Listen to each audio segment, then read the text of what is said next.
입니다. 이사야서 43장 14절에서 28절 말씀입니다. 제가 먼저 읽고 교독해서 읽도록 하겠습니다. 너희의 구속자요 이스라엘의 거룩한 이 여호와가 말하노라. 너희를 위하여 내가 바벨론에 사람을 보내어 모든 갈대아 사람에게 자기들이 연락하던 배를 타고 도망하여 내려가게 하리라.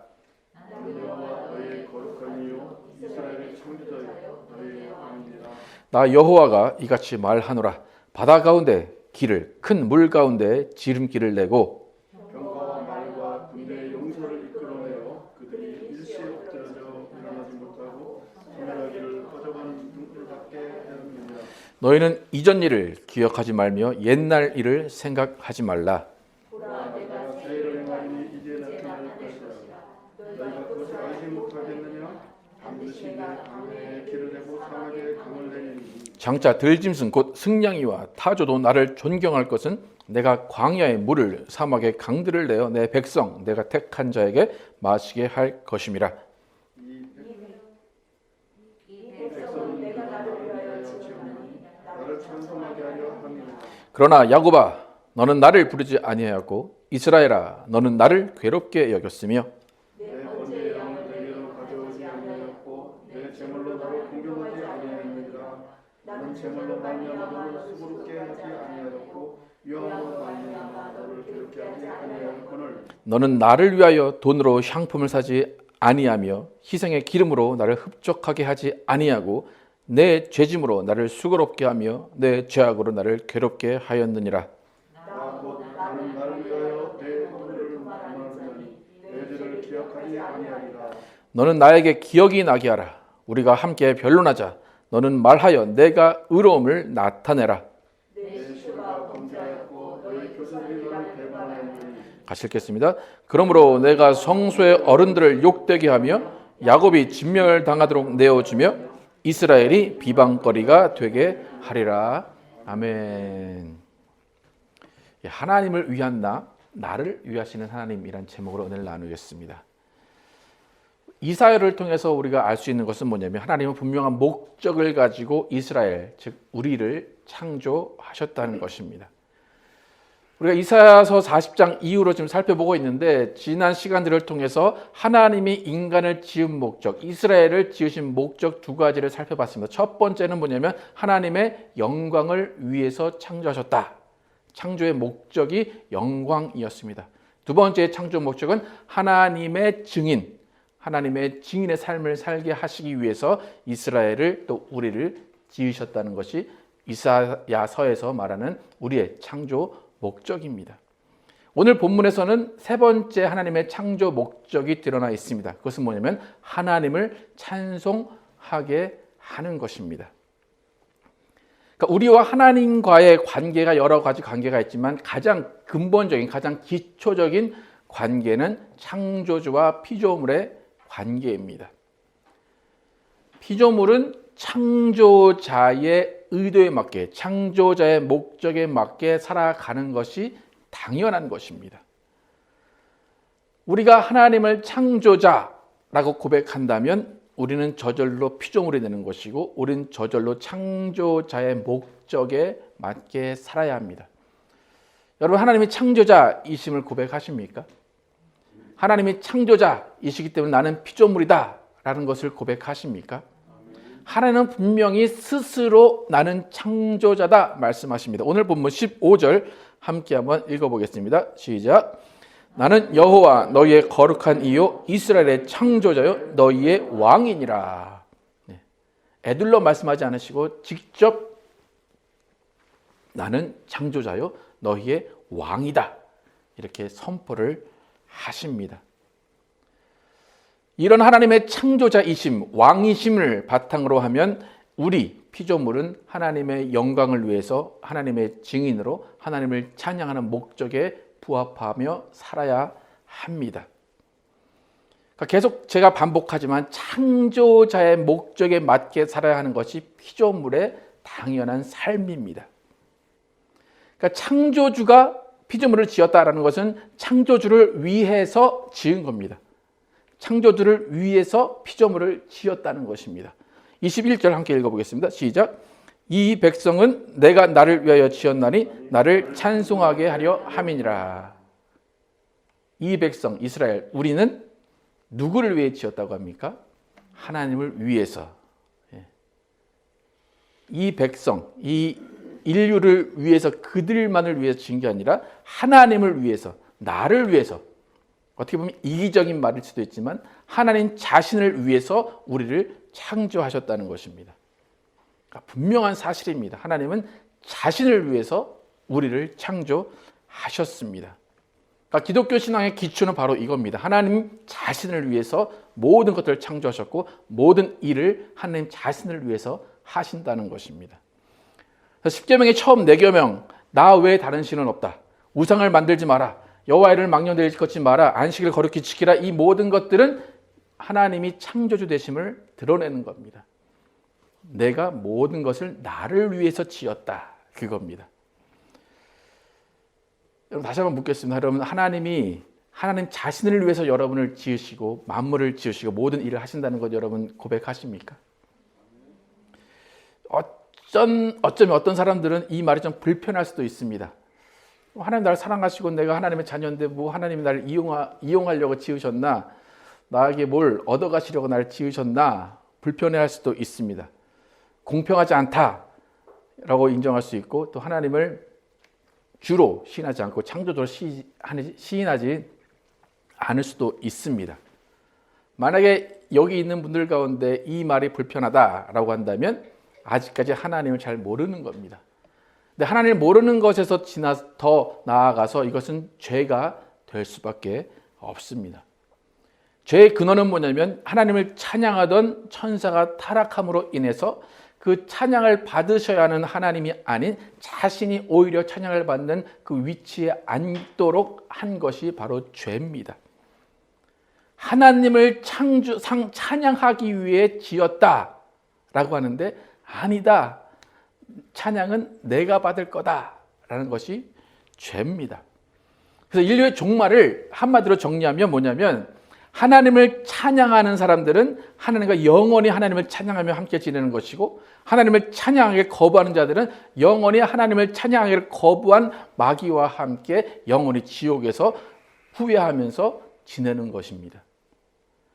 그렇기 때문에 하나님을 찬양한다는 이 목적은 인류의 시작이자 영원한 것입니다. 여러분 우리가 하나님의 목적 세 가지를 지금까지 살펴봤는데 한번 같이 고백을 해보겠습니다. 앞에 나올 건데 한번 세 가지를 고백해 보겠습니다. 시작. 나는 하나님의 영광을 위해 지음받았다. 나는 하나님의 증인으로 살기 위해 지음받았다. 나는 하나님을 찬양하기 위해 지음받았다. 다시 한번 시작. 나는 하나님의 영광을 위해 지음받았다. 나는 하나님의 증인으로 살기 위해 지음받았다. 나는 하나님을 찬양하기 위해 지음받았다. 이것은 변하지 않는 진리이고 규칙이고 법입니다. 여러분 법이라는 것은 지키지 않으면 반드시 책임이 따르고 반드시 보응이 따릅니다. 이게 우리의 본분입니다. 피조물의 본분입니다. 하나님을 위해서 살아야 된다.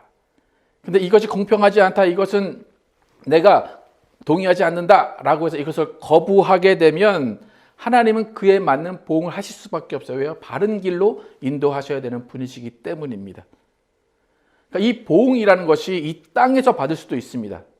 근데 사실 이 땅에서 받는 보응이 훨씬 납니다.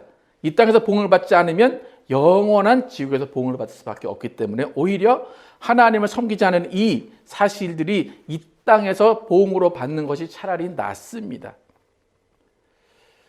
계속 제가 이렇게 하나님이 자신을 위하신다, 우리가 하나님을 위해 살지 않으면 보응이 따른다, 하나님이 우리를 벌하신다 이렇게 말씀을 드리면 어떤 분들은 하나님의 사랑, 하나님의 자비하심, 하나님의 그 부모된 우리 아버지됨을 의심하는 것은 아닌가라고 이야기할 수도 있습니다. 여러분 진정한 부모라고 하면 그 자식에게 야 나를 위해 살아라 라고 할까요? 아니면 너 인생을 네가 잘 살아 내가 오히려 도와줄게 그렇게 말할까요? 진정한 부모는 나를 위해 살지 말고 너를 위해 살아 그렇게 말할 겁니다. 그런데 우리가 알고 있는 하나님, 우리가 사랑의 하나님이라 알고 있고 많은 것을 받았고 많은 것을 누리게 하신 하나님이 이렇게 자신을 위해 살아라 분명히 말씀하고 계시다는 겁니다. 여러분, 정말 하나님은 하나님 자신을 위해 살라고 우리에게 말씀하시나요? 나를 위해 살아라. 나를 위해 지었다. 나를 위해 살지 않으면 너는 보응을 받을 거야. 너는 심판을 받을 거야. 그렇게 말씀하시는가 아닌가 한번 오늘 본문을 통해 다시 한번 보겠습니다. 21절부터 24절까지 한번 보겠습니다. 읽겠습니다. 같이 시작. 이 백성은 내가 나를 위하여 지었나니 나를 찬송하게 하려 함이니라. 그러나 야곱아 너는 나를 부르지 아니하였고 이스라엘아 너는 나를 괴롭게 여겼으며 내 번제 양을 내게로 가져오지 아니하였고 내 제물로 나를 공경하지 아니하였느니라. 나는 제물로 말미암아 너를 수고롭게 하지 아니하였고 유향으로 말미암아 너를 괴롭게 하지 아니하였거늘 너는 나를 위하여 돈으로 향품을 사지 아니하며 희생의 기름으로 나를 흡족하게 하지 아니하고 내 죄짐으로 나를 수고롭게 하며 내 죄악으로 나를 괴롭게 하였느니라. 계속 나를 위해서 너희는 나를 위해 살지 않았어. 넌 나를 위해 살지 않았어. 계속해서 반복해서 말씀하십니다. 이 내용을 보면 당연히 하나님이 우리가 하나님을 위해 사는 것을 바라신다는 것을 알 수가 있습니다. 근데 내용도 참 구체적이죠. 그죠? 하나님을 위해서 찬송해야 됩니다. 하나님을 자주 불러야 됩니다. 하나님께 양을 가져다 드려야 됩니다. 제물을 드려야 됩니다. 돈으로 향품을 사야 됩니다. 희생의 기름으로 풍족하게 하나님께 드려야 됩니다. 하나님이 이것을 원하신다. 그렇게 말씀하십니다. 그런데 하나님이 이렇게 말씀하신 이스라엘이 그렇게 살지 못했습니다. 근데 그렇게 살지 못한 대가가 있을까 없을까? 27절, 28절 함께 읽겠습니다. 시작. 내 시조가 범죄하였고 너의 교사들이 나를 배반하였나니 그러므로 내가 성소의 어른들을 욕되게 하며 야곱이 진멸당하도록 내어지며 이스라엘이 비방거리가 되게 하리라. 말로는 너 나를 위해 살아야 돼. 너 나를 위해 찬양해야 되고 연락 자주 해야 되고 기름을 줘야 되고 모든 향품으로 돈으로 향품을 사서 줘야 돼. 말로는 할 수 있습니다. 근데 그 안 했다고 정말로 이스라엘을 배반자로 범죄자로 취급하면서 이스라엘에게 치욕을 당하게 하고 모욕을 당하게 하신 하나님이십니다. 지금 바벨론의 포로 70년이 지금 27, 28절의 내용이 그대로 드러나는 내용 장면입니다. 여러분 어떻습니까? 이런 하나님의 모습 어떻습니까? 여러분이 느껴보셨습니까? 아니면 전혀 느껴보지 못하고 이런 하나님은 내가 믿는 하나님이 아닌 것 같다라고 생각이 드십니까? 하나님은 반드시 우리에게 하나님이 지으신 목적을 거두는 분이십니다. 그리고 그 목적이 거두지 않으면 반드시 보응하시는 분이십니다.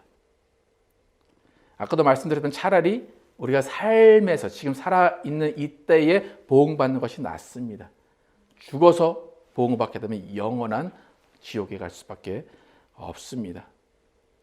그러니까 여러분이 하나님께 드려야 할 것을 드리지 않고 하나님께 가야 될 것을 가지 못하게 했다면 여러분은 어쩔 수 없이 보응을 받게 됩니다. 그러니까 이유 여하를 막론하고 하나님은 행한 대로 갚으시는 분이기 때문에 행한 대로 보응을 주십니다. 그러니까 모르겠어요. 지금까지 밀린 것들을 하나님 이제 할게요.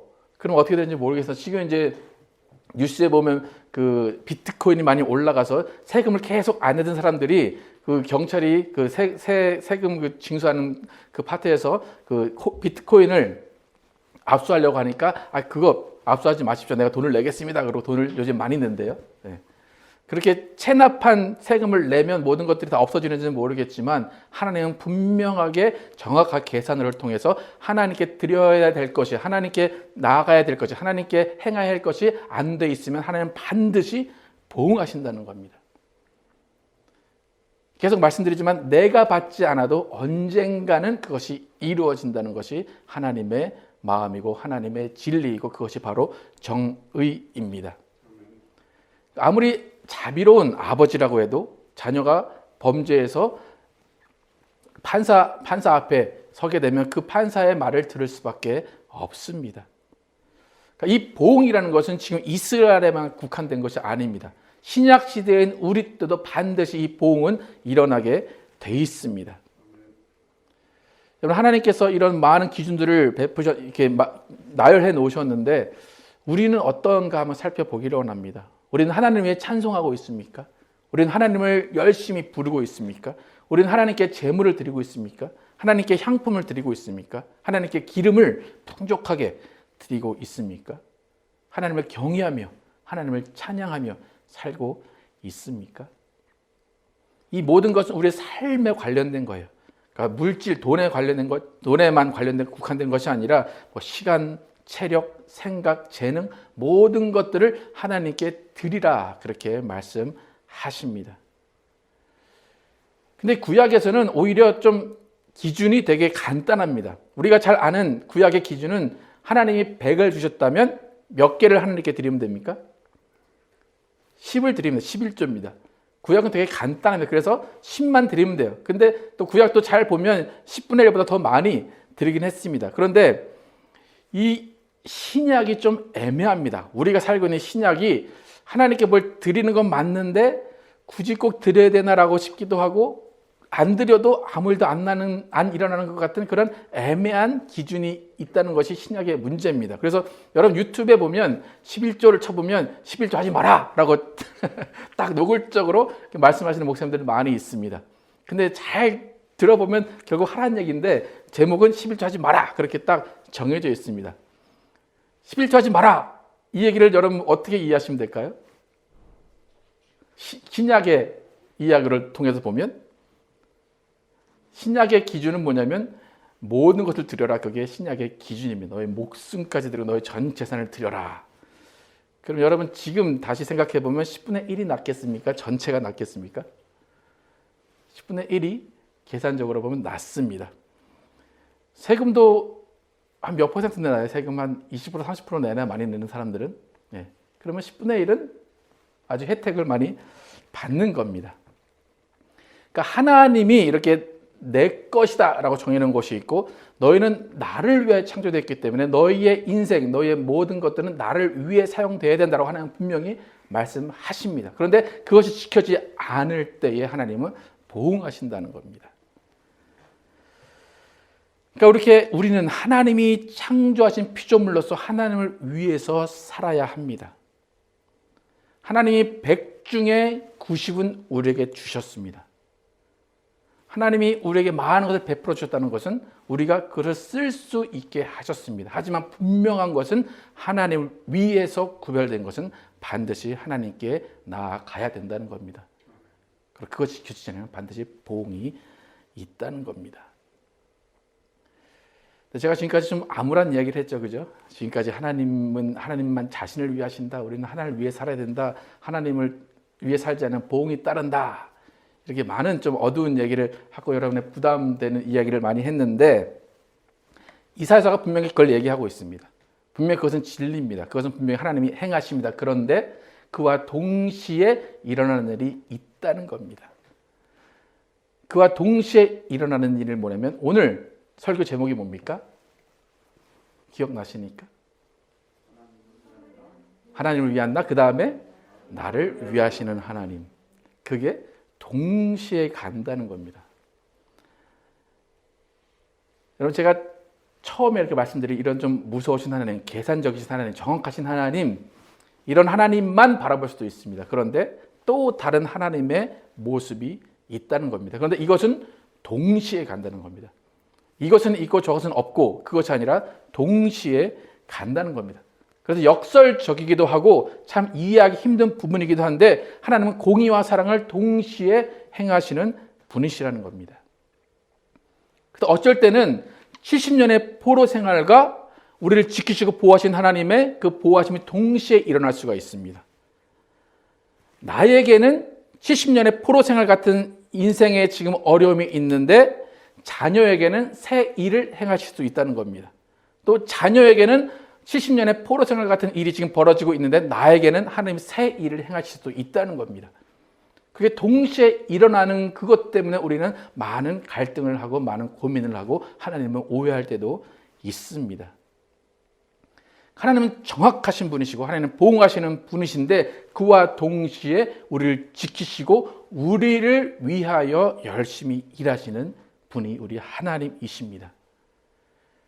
그렇다면 우리는 이 두 가지가 겹쳐서 일어나는 이 상황 가운데 어떻게 반응하고 어떻게 하나님을 믿어야 될까?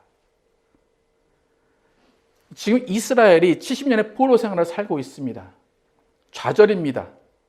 그들은 정말 힘든 고난의 시간을 보내고 있습니다. 근데 하나님은 지금 그때에 너희를 회복시킬 것이다. 너희를 용서한다. 너희를 회복시키면서 너희에게 자유를 줄 것이다. 내가 누군가를 보내서 너희를 회개하게 하고 너희를 회복시킬 것이다. 계속 말씀하십니다. 그러면 이스라엘은 그 상황에 대해 무슨 말을 더 중요하게 여겨야 될까? 여러분의 인생 가운데 고난이 있고 고통이 있고 힘든 일이 있다면 그것은 포로 생활 70년과 같은 일일 수도 있습니다. 그런데 그런 일이 있을 때에 하나님은 무엇을 원하시는가 하면 하나님을 부르고 찾고 찬양하기를 원하신다는 겁니다. 여러분, 포로 생활 70년은 왜 일어난다고 그랬어요? 보응이에요. 내가 알지 못하고 내가 알면서 지은 죄의 보응이 언젠가는 나에게 나타나는 것이고 내 부모가 지은 죄가 나타날 수도 있는 거예요. 그건 어쩔 수 없어요. 왜? 하나님이 계산하셔야 되기 때문에. 그런데 하나님은 그때에 우리를 보호하신다는 겁니다. 그때 우리를 지키신다는 겁니다. 그때 우리에게 자비를 베푸신다는 겁니다. 그러니까 우리가 하나님의 보응 앞에 있을 때에 우리가 해야 될 것은 회개하는 겁니다. 더욱더 하나님을 찾는 겁니다. 더욱더 열심히 일하시는 하나님께 간구하는 겁니다. 그럼 어떤 목사님들은 이제 설교하실 때 이 포로 생활 70년은 싹 빼놓고 새 일을 행하시는 하나님이 우리를 위해 사신다, 우리를 위해 모든 걸 하신다, 그것만 강조하시는 목사님들이 있습니다. 근데 결과적으로 그게 맞습니다. 그런데 그렇게 설교를 하다 보면 이 70년의 고난이 왜 오는지를 모르는 거예요. 그러니까 하나님은 오해하게 돼. 하나님 이렇게 잘하게 해준다면 왜 우리 집은 이 모양 이 꼴입니까? 왜 나는 이 모양 이 꼴입니까? 그 지금의 상황을 이해하지 못하는 거예요. 근데 우리는 지금의 상황을 이해해야 하나님을 더 찾을 수가 있고 하나님께 더 나아갈 수가 있다는 겁니다. 하나님은 분명히 우리를 도와주시고 살피시고 지키시는 분이십니다. 하나님은 우리보다 더 열심히 우리를 지키시는 분이십니다. 성경은 그것을 너희를 위하여라고 이야기합니다. 14절부터 20절까지 한번 읽어보겠습니다. 시작. 너희의 구속자요 이스라엘의 거룩하니 여호와가 말하노라. 너희를 위하여 내가 바벨론에 사람을 보내어 모든 갈대아 사람에게 자기들이 연락하던 배를 타고 도망하여 내려가게 하리라. 나는 여호와 너희의 거룩하니요 이스라엘의 창조자요 너희의 왕이니라. 나 여호와가 이같이 말하노라. 바다 가운데의 길을 큰 물 가운데에 지름길을 내고 병거와 말과 군대의 용사를 이끌어내어 그들이 일시에 엎드려져 일어나지 못하고 소멸하기를 꺼져가는 등불 같게 하였느니라. 너희는 이전 일을 기억하지 말며 옛날 일을 생각하지 말라. 보라, 내가 새 일을 행하리니 이제 나타낼 것이라. 너희가 그것을 알지 못하겠느냐? 반드시 내가 광야의 길을 사막의 강을 내리니 장차 들짐승 곧 승냥이와 타조도 나를 존경할 것은 내가 광야의 물을 사막의 강들을 내어 내 백성 내가 택한 자에게 마시게 할 것임이니라. 아멘. 너희를 위하여. 이 너희는 지금 70년 포로 생활을 당하고 있는 너희입니다. 어쩌면 이 사람들의 잘못 때문에 당하는 것이 아닌 그런 억울한 일을 당하는 너희들입니다. 이 사람들에게 하나님이 뭐라고 말씀하십니까? 너희는 이전 일을 기억하지 말며 옛날 일을 생각하지 말라. 여러분, 이전 일, 옛날 일 어쩌면 나쁜 기억일 수도 있습니다. 그런데 잘 종합해 보면 하나님이 이전 일, 예전 일, 출애굽과 같은 그런 큰 일을 행하신 것도 분명히 있습니다. 그런데 그런 것들을 다 기억하지 말라고 말씀하십니다. 그러니까 이전 일을 기억하지 마라. 옛날 일 생각하지 말라. 이것은 뭐냐면 전혀 다른 하나님을 만나라는 겁니다. 너희와 너희 이전에 행했던 그 모든 일들이 아닌 전혀 다른 나를 만나게 될 것이다 라는 것입니다. 여러분, 자동차도 매년 모양이 바뀝니다. 근데 모양이 바뀌는데 부분적인 변경이 있고 어쩔 때는 그 페이스 리프트라고 그래가지고 바뀐 것 같긴 한데 완전히 바뀌지 않은 것이 있습니다. 그런데 또 완전히 한 7년, 8년 사이에 보면 완전히 풀 체인지가 된 것이 있습니다. 그러니까 하나님이 지금 내가 새 일을 행하겠다. 이것은 뭐냐면 완전히 풀 체인지를 하시겠다는 겁니다. 완전히 다른 얼굴을 보여주시겠다는 겁니다. 그러니까 지금까지 경험하지 못한 상상을 초월하는 하나님을 경험하게 하시겠다는 거예요.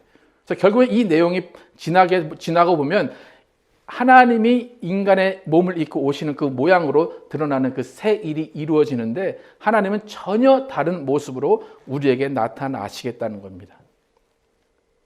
새 일.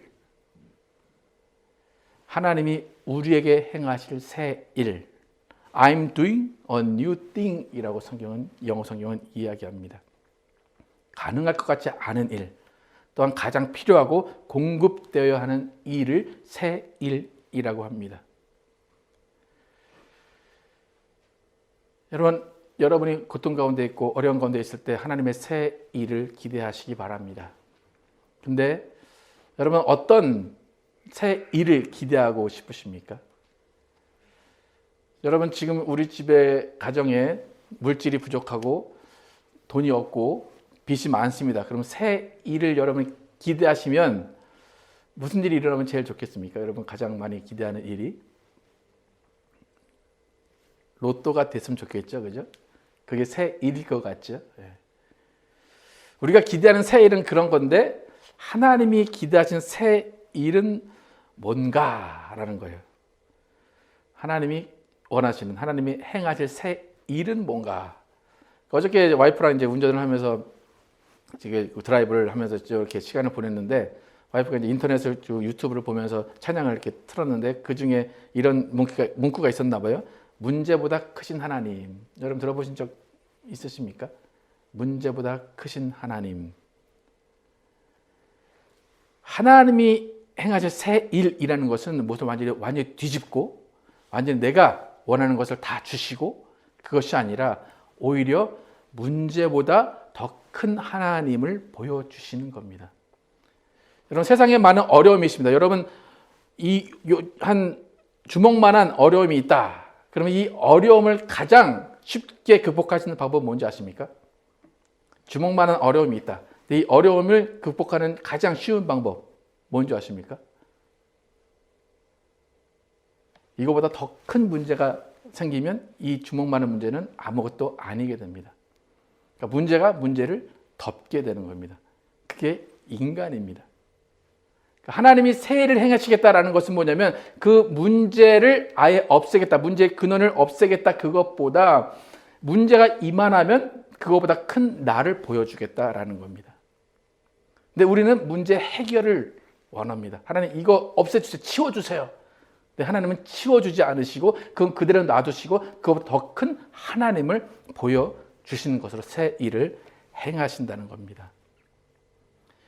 이빨이 아파서 병원에 가면 이빨에 아픈 그 큰 고통이 있습니다. 그 큰 고통에 마취 주사를 놓으면 그 고통이 없어집니다. 그죠? 근데 그 고통이 없어진 겁니까? 우리가 못 느끼는 겁니까? 우리가 못 느끼는 겁니다. 여러분 새 일을 그렇게 이해를 하시면 됩니다. 하나님이 아까 이전 일을 기억하지 말고 옛적 일을 생각하지 말라. 그것은 뭡니까? 이전 일들, 옛적 일들 지금 분명히 있습니다. 70년의 포로 생활에 분명히 지금 앞에 드러나 있습니다. 그런데 그때 더 큰 하나님을 바라보며 그 생활의 어려움과 고통을 잊게 하시겠답니다. 기억하지 않게 하시겠답니다. 우리에게 하나님이 접근하시는 방법이 바로 그겁니다. 기억나지 않게 하시고 잊게 하시는 겁니다. 그 문제를 봐도 더 이상 문제같이 안 느껴지게 하시겠다는 겁니다. 여러분 가끔가다 앞에 꼴 보고 있는 사람이 하나 있을 수 있어요. 그죠? 네. 교회도 있고 어딘가 다 있어요. 근데 꼴 보고 계시는 사람을 놓고 여러분 어떻게 기도하십니까? 하나님 쟤 좀 없애주세요. 쟤 좀 어디 딴 회사로 가게 하시고 다른 데 가게 해주세요. 그런데 그 사람은 그대로 가만히 있습니다. 더 잘 먹고 잘 삽니다. 그때 하나님이 해결해 주시는 방법은 뭡니까? 내 눈을 변화시키시고 내 생각을 변화시키시고 내 마음을 변화시키는 겁니다. 그게 바로 하나님이 행하실 새 일입니다. 그러니까 우리가 무슨 말이냐면 포로생활 70년 같은 극한 상황에 있을 때 하나님을 찬양하고 하나님을 증거하고 하나님의 영광을 위해 살다 보면 그 문제는 아무것도 아닌 것처럼 여기게 된다는 겁니다. 문제가 없어지는 것이 아니라 우리가 그것을 아무것도 아닌 것처럼 여기게 되는, 기억이 없어지고 옛적 일을 생각하지 않게 된다는 겁니다. 그렇기 때문에 하나님은 우리에게 새 일을 그렇게 행하십니다. 여러분, 우리가 죄 지은 거 어떻게 하겠습니까? 이미 죄 지었잖아요. 그죠? 빨리 회개하고 매를 맞더라도 그 가운데서 하나님을 찬양하고 하나님을 증거하고 하나님의 영광을 위해 사는 것이 우리가 해야 될 일들입니다. 그러니까 때로는 여러분이 어떤 문제를 닥쳤을 때 이것이 내 탓인가 할 때도 있습니다.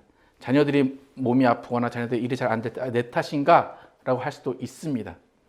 근데 하나님은 그 죄책감을 원하시는 것이 아니라 하나님이 모든 죄를 회개했다면 그 다음에 하나님께 영광 돌리고 하나님을 찬양하고 하나님의 영광을 위해 살면서 하나님께 나아가는 그 모습을 원하신다는 것입니다. 그것이 바로 새 일입니다.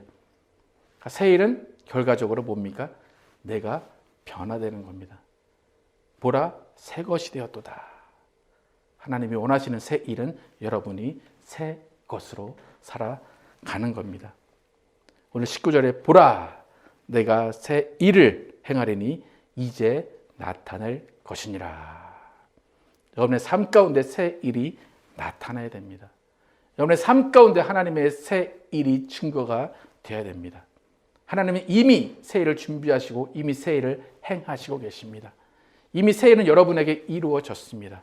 여러분이 하나님을 증거하고 하나님을 찬양하고 하나님께 나아갈 때 그 새 일은 여러분 삶 가운데 적용이 될 것입니다.